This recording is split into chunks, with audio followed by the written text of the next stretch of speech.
Bon, lancez.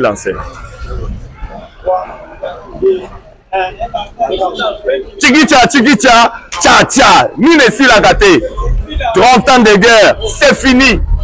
Plus de 10 millions de morts, c'est fini. Plus de 500 000 femmes violées, c'est fini.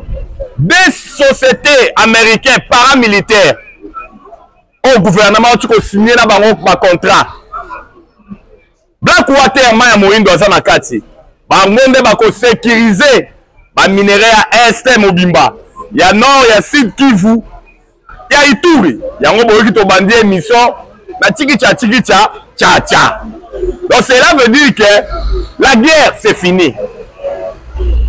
La sortie imminente du gouvernement au Congolais des Pères des Mers, ça sera la reconduction du gouvernement souminois, ou bien on aura un gouvernement d'union nationale. On kosangisa ba Kongomani nyonso. Donc on analyse en émission na biso ya mukolo lelo. Des arrestations, je dis bien, des arrestations continuent au sein de l'armée.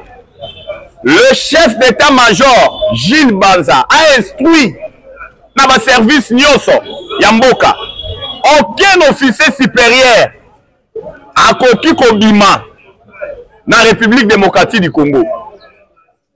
On a Zobela, Bako soigné au Awa. Oh, kuna prostate, bako soigné awa. Mais pourquoi cette décision? Dans le moment où il faut analyser en Gwawa. Dossier Constant Moutamba. Les 30, kuna en cours à cassation. Continuité de Yanani à procès Moutamba. Les 31, procès Hippolyte Kanambe alias Joseph Kabila. Tata Mokonze Kolo Yakala. Oya loba que je ne vous dirai pas adieu mais à bientôt. Donc on analyse en Wawa na émission la biso Mkola lelo. Sans plus tarder, c'est votre humble serviteur na kombo Jonas Ngandou surnommé Charles Onana. Toujours dans la chaîne na biso ya Bomesano. Oto sengi na bino bo s'abonner massivement. Bonjour, bonsoir, cela dépend de l'heure à laquelle vous allez kolanda émission na biso Mkola lelo. Torobaka pona bolingo Congo torokanga munoko te car le Congo c'est le pays de nos aïeux. Le Congo c'est notre dénominateur commun. Tobotama ba Congolais, tokokufa ba Congolais. Ba Congolais des Pères et des Mères, la paix a changé de côté. Tchikicha Bitumbe Sili. Le gouvernement congolais a pris l'initiative yako officialiser en maintenant. Il y a qu'à s'engager dans des sociétés américaines paramilitaires. Blackwater, Maya Moïndo, où ils allaient qu'au Kamba, mais pas Eric Prince. Il peut te signer naïe. Pour sécuriser maintenant, ma minerai à Nord, il y a Sud Kivu, il y a Ituri. On doit sécuriser nos minéraux. Parce que le mal est tellement profond. Il y a un moment le gouvernement congolais. Na makanisi ya malamu ya tata Mokonze Ekolo Fachi Beto mwana elaka alobi TTT. On doit prendre toutes les dispositions pour na barrer makanisi ya velléité expansionniste. Oh le sanguinaire Paul Kagame azalaka na yango. Yango bomoni lolenge kani le gouvernement a s'engagé. On nous signale déjà dans la ligne de fond le déploiement massif Yaba Blackwater, Maya Moïndo, où ils allaient kokamba mais pas Eric Prince. Malgré Boyokaki, avant-hier, le M23 a pris des localités. Kuna na Massisi. Mais na koyetsa na bino lelo, bobenga ki biso partout bolobi, boni masolo ezali koleka kuna na Doha. L'accord de principe a été signé, mais pourquoi banyangala kate M23 bazali ko progresser? Toyebisaki bino boye. Bomoni mangungo M23 zali ko sala. Eza nyoka basi bakati mutu. Mais kala mingi te mangungo ame ko sila po basi bayebi sort na bango. Bayebi sort na bango. Oh le M23 balobi te ceux qui va libérer 700 prisonniers te bango bakende na Doha te na Qatar te ko assister na 6e ronde. Non, ba Congolais les pères et des mères. Tout ce qui se passe na Qatar ezo salema sous la houlette ya ba américain. Bango nde baza likolo. Ba américain nde basala ba Rwandais. Ba américain nde baza ba paré ya biloko wana nyonso tout. Les américains ont dit NON bitumba ya Est c'est déjà conjugué au passé. Raison pour laquelle bomoni lolenge kani kaka ndenge tolobaka la paire a changé de côté. Yango bomoni notre gouvernement a pris toutes les dispositions. Brassage et mixage à bon pia. Il y aura bel et bien un dialogue. Parce que on ne peut pas exclure un dialogue. Mais pas allant dans le sens il y a brassage et mixage. Au sein, il y a armée Nabiso. On peut accepter intégration sélective. Donc intégration conditionnée. Oh, il y a pas contre la carte armée, il faut toyer bas. Moralité naïe. Azana ba crime de guerre, crime contre l'humanité, génocide, Aza Rwandais, Aza Ougandais, Aza Kenyais, Aza vraiment Congolais de père et de mère. Azali vraiment phare des so Azana passion à Congo. Oh, Azana ADN patriotique. C'est ce que nous voulons. Parce que comme on a pacte social kandé na lobaka, il y a basango na pacte citoyen et politique kanambe alias Joseph Kabila, c'est pour nous amener na deuxième dialogue. Oyo et ça là que mboka na biso ezala na chaos. Oyo ça là était tous à la lelo na armée oyo ça caractérisé par la traîtrise et l'infiltration. Raison pour laquelle bomoni notre gouvernement a pris toutes les dispositions. Il y a qu'on sollicité ma paramilitaire, il y a ma casse na mokili mobimba, ma black water. Bangonde ba ko s'installer na est parce que 30 ans de guerre c'est fini. Yango bomoni Fachi Beton a sengi na ba kongomani nyonso bola la ponga ba bébé mais tout en restant vigilant parce que la vigilance doit être de mise na est ya mboka na biso. La sortie imminente du gouvernement. Conseil des ministres à vendredi, les chefs de l'État paient si bonne chance.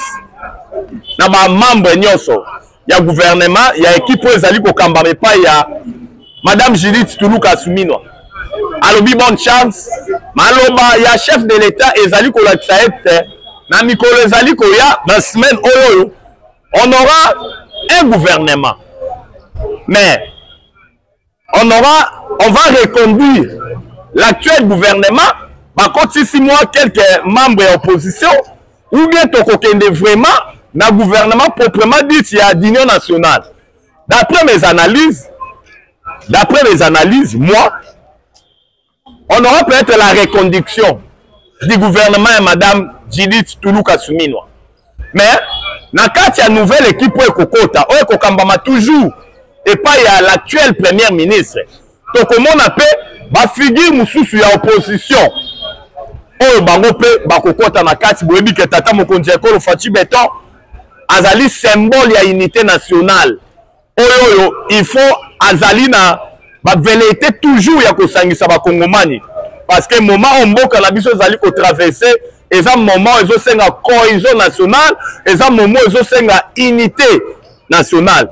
Yango bomoni le chef de l'État est en train de tenir mort du cul que le gouvernement, il faut à la coûte que coûte au rendez-vous.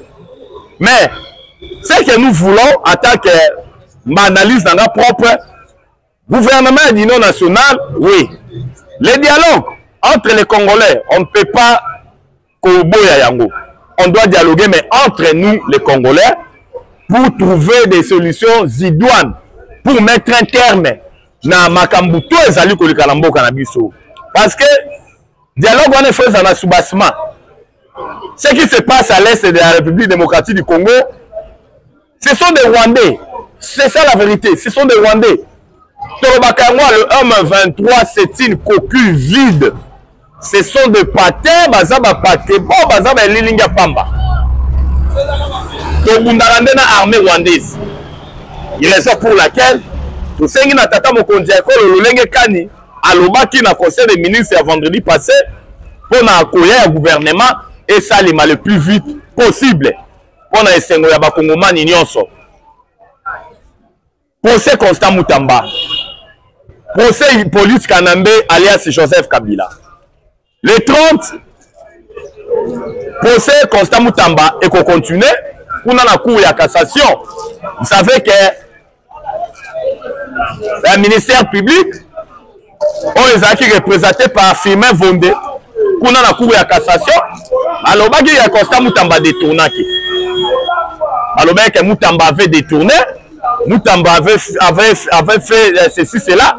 Mais quand Constant Mutamba avait pris la parole, Mutamba lobaki alobi non. Ba détournera mongo yozwi. Mais mongo yozwi te boni détourné. Bola kisangai noir sur blanc, pièce contre pièce, et si kanini ngai Mutamba na détournaki. Soki bola kisi, ba preuve komonana. Bon établi maintenant culpabilité na ngai. Mais le fait qu'il fallait et il faut nouer toujours Constant Mutamba parce que Mutamba dérange. Yango moni, bazo luka toujours de voies et moyens. Oh le lot moni le lenge kani ba kongomani non so ba comprendre que c'est un complot. On veut toujours ternir l'image de Constant Mutamba. On veut toujours humilier. On veut toujours l'incarcérer dans la prison centrale ya Makala. Yango wana ba objectif na bango. Yango moni le lenge kani instruction bandaki ya poursuite ou ta le 9 oyo et qu'on continue maintenant le 31 oyo Mutamba ko elle sur na ba avocat na ko présenter ba moyen de défense parce que tolobaka yango Mutamba za innocent. C'est un complot. Procès Hippolyte Kanambe alias Joseph Kabila tata mokonzi ekolo ya kala ayaka na Congo na babot après 18 ans abimi Congo multimilliardaire. Mon solo oyo azwaki na Congo ezalaki apona ko déstabiliser mboka na biso Congo. Raison pour laquelle Hippolyte Kanambe alias Joseph Kabila ne peut pas kaina tantôt na Kenya, tantôt na Namibie, tantôt na Afrique du Sud, tantôt na Zimbabwe, bitambola tambola. Hippolyte Kanambe azali kosenga afanda mesa moko na fachi beton mbunzu na mbunzu basolola. Mais akokamo ezali nini? Hippolyte Kanambe est en train de contester le contrat de partenariat entre le Congo et les États-Unis en matière de minerais ou en gestation. Kabila lobby américain va signer dans le gouvernement Fati contrat à minerais. Parce qu'il fallait que le cas par référendum, il fallait que le peuple se prononce. Contrat on est à B pour les Congolais. Pour comprendre, et si Kawa Hippolyte Kanambe azali kobanga. Parce qu'il y a dit que l'aventure basali na Est, na papa na le sanguinaire Paul Kagame et komi na suka. Likambu ya malamu oyo ezoya kotia kinya na partie orientale ya mboka na biso. Vous savez, les contrats de partenariat pour la vente de minerais stratégiques entre le Congo et le Rwanda, c'est vraiment bénéfique pour nous les Congolais. Fati Afanda qui a tala l'obité, on doit faire quelque chose pour mettre un terme à 30 ans de guerre. Les Américains, les déstabilisateurs et la partie orientale en Mboka na biso, ou en 1994, sous administration de Bill Clinton, na zone de la Kaka Bango. Maintenant, na tango ya Donald Trump, pour tout le kalolenge kani kimi ko kota pour na libela. Les Américains ba lukara ba minerais stratégiques. Loko la ba 3T, Tintal et tête tungstène. Loko la ba banani ba coltan. Ba minerais zali. Mais au lieu boya kana petite porte, beaucoup dans la petite porte, ça dit quand on parle de la petite porte, c'est entrer par la petite fenêtre pour tuer les Congolais. Ba Rwandais ba ibela bino bo armaka ba Rwandais. Ezana South State. Venez entrer par la grande porte. Les minéraux sont là. Prenez les minéraux. Moyennant quelque chose. Sécurisez. Nous. Vous devez nous sécuriser. Mais les minéraux sont là. Besoin moyennant quelque chose. Vous devez construire les écoles. Construire les entreprises. Construire les routes. Pour le bien-être. Il y a des Congomani au Bazali na Est. Mais nous voulons la paix. Yango Bomonaki, le président américain Donald Trump a lobby IO. Fatih, je suis d'accord. On va signer ce contrat. Raison pour laquelle Bomoni, il y aura un grand sommet dans le mois d'août entre les sociétés américaines et la société congolaise. Parce que le président américain Donald Trump avait instruit dans la société américaine. Oh, balingi ba ko investir na Congo. Alobi, bon banda déjà ko se partiser. Hein? Bon c'est partiser déjà. Bon ça la que ba relation na bino za la kitoko na population congolaise, na ba société congolaise. Hein? Sommet minéral. Et que ça le mana mois d'août. Oyoyo. La société congolaise américaine va fondre dans les États-Unis, mais ça m'a dit qu'on réfléchir le lengue kani il faut investir. Vous voyez que dans la société américaine déjà et qu'on a pour la exploration de minéraux, on est lobby et qu'on investir 1 milliard de dollars à Zoyaka dans le secteur minier. Tout ça, ça prouve la suffisance sur le lengue kani. Partenariat Congo. États-Unis d'Amérique, et en réalité, et en fiction. Il y a un moment où Hippolyte Kanambe, alias Joseph Kabila, à comprendre que, assez appartenant déjà au passé, à qu'on continue toujours à appartenir au passé. Raison pour laquelle il est en train de multiplier des déclarations à Sali Lobbying, Kotine Dabakinka, Yabi Karoubi, Mikole Otikoleka, pour que sa partenariat wana. Ils ont gestation entre le Congo et les États-Unis à minérer. Administration Trump, une délégation Kabila Tinda qui est conduite par conseiller na Congo à Kinka Bin Karoubi. Balobi to ebibi noté. Yo déjà tu appartiens déjà au passé. Aux autres traités na administration à Tshisekedi, na gouvernement à Tshisekedi. Oh biso to yebi. Babimi na États-Unis na Sony Sony. Tout ça parce que Zambé Nabiso Azalara congolais. Toute autorité vient de Dieu. Oh, Bible Loba. C'est ce que dit le président. C'est parce que c'est Dieu qui a voulu qu'il soit là. Mais à cause de l'année éternellement, il y aura un moment où il n'y a pas Kolongwa. Moussou soit Koya. Mais Congo Nabiso Kotika la ka Congo. Tout le monde a mis Congo qui est un individu. Batouba Koleka. Mais Congo est Kotika la ka est indivisible, avec sa superficie de 2 345 410 km². Pays continent, oh France a côté en 4 fois. Il y a un autre monde au Lengekani, match est bien, to sengi na ba Kongomani nyonso, pour la pongia ba bébé, parce que Zambé na biso azala penza congolais. Pour ne pas s'éterniser na makambuya ba minéré. Makambouya sorti éminente du gouvernement. Maintenant, tout le mélana nous arrestation. Les arrestations, oh, les Salema, na Katia armée. L'actuel chef d'état-major Jules Banza a instruit dans le service Nyonso. Il y a la frontière Yamboka. Il a instruit même dans l'officier supérieur de l'armée. Officier supérieur, mon côté Abima, Libanda ya Congo. Vous savez pourquoi il a pris cette décision? Singama Tembele. Il y avait un complot. Vous n'aurez même pas l'idée. Avant-hier, je dis avant-hier, on a arrêté 2 officiers supérieurs. Dans le cas, on a une émission précédente. 2 officiers supérieurs au Baotisu Kokanga. Donc, Singama Tembele, vous n'aurez même pas l'idée. La guerre de l'Est. Bon, na Kinshasa, et c'est impossible. Maintenant, il faut qu'on nous raccourci. Raccourci Zanine. Il faut abattre. Il faut assassiner les chefs de l'État Fatou Béton. C'est ça, raccourci. Baba dit qu'on corrompre les officiers supérieurs. La plupart des officiers supérieurs, je pèse mes mots. Je sais ce que je suis en train de dire. La plupart des officiers supérieurs ont été corrompus. Vas-y mon solo. Oh, bazo continue kokanga bango. Oh, officier supérieur mon côté a koki ko bima libanda ya mboka na biso. Yango to lobakawa. Hippolyte Kanambe a sala pacte di sao nini na ba officier supérieur.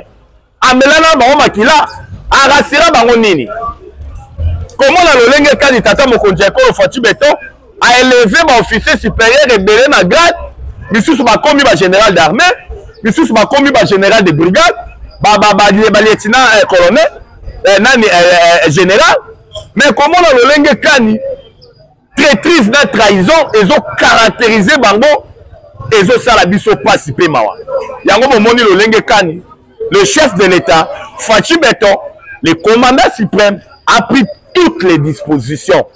Fatia lobby, hein, cette fois-ci, il faut tout utiliser politique ya Malunga. Oyo azana mbeba, il faut qu'on kangaye. To se paye na ba mesure dissuasive. Oh tata mokonzi ekolo Fatou Beton azui à l'égard ya ba officier supérieur corrompu. Oyo na moi bazala na Fatou Beton, mais na butu bazala na été. Na moya Fatou, mais na butu na politique na me na impérialiste na ba rwandais. Regardez notre armée. Nous n'avons pas une armée conventionnelle. Faire de ces Bundarloko une armée conventionnelle. Vous savez pourquoi? À cause des brassages et mixages. Lors il y a dialogue inter-congolais. Et même le gouvernement est plus 4. Il y a un ce plat qui n'a pas commentaire na bino na ba émission to salaki samedi. Bino nyonso bolobi boboyi lisolo ya basango na SCC. Pas social et politique kanambe. Wala kutu bolingo yoka yango te. To se pela qui c'est ça. Tant que tout le monde a ba commentaire na bino et fortifier kabiso et pesa la biso vraiment saï. Poto ya question na ba itandoike ko partager na bino l'actualité de l'ère ya mboka na biso. Raison pour laquelle bomoni il y a eu des arrestations en cascade, il y a des officiers supérieurs. Au moment où je vous parle, Kalaming était monsieur Suboroyo Kabako Kangama. Parce qu'il semblerait que, mais utilisé conditionnel, il semblerait que un chef d'état-major, un général, je dis bien un général, a été arrêté. Proche du président de la République, a été arrêté. Donc, Kouezala qui tellement mounéné, ils étaient surpris Denge complot na bangwana ebimi yankuku ebimi na poisa kande tolobaka Denge complot na bangwana ebimi ba service intelligence bazo sala ndesko musala na bango yango wana eza bongo situation ya ba arrestation o ezo sala le conseil de l'armée pour ne pas s'éterniser na ba arrestation à cascade ezo sala manakati armée nakati armée donc il maintenant na matali économique. Aujourd'hui, on doit dire les choses telles qu'elles sont. Sous Fatou Beton, le Congo est debout. Sous Fatou Beton, notre pays, le Congo, a repris sa place dans les concerts des nations. Partout où on est en train de parler du Congo, les Congolais sont là. C'est ça la différence avec le régime précédent. Il y a Hippolyte Kanambe alias Joseph Kabila. Parce que le régime de Fatou Beton, vous avez vu 3 bateaux de pêche. De l'économie. Vous avez vu 3 bateaux de pêche. Oyo et Mandakolo mais la biso mbisi. Oyo to Mandakolia mbisi bio. Oyo zote na mama ina biso. Mundela lobi le Congo c'est un scandale géologique. Scandale géologique, 80 millions d'hectares de terres arables. 4 millions d'hectares de terres irrigables.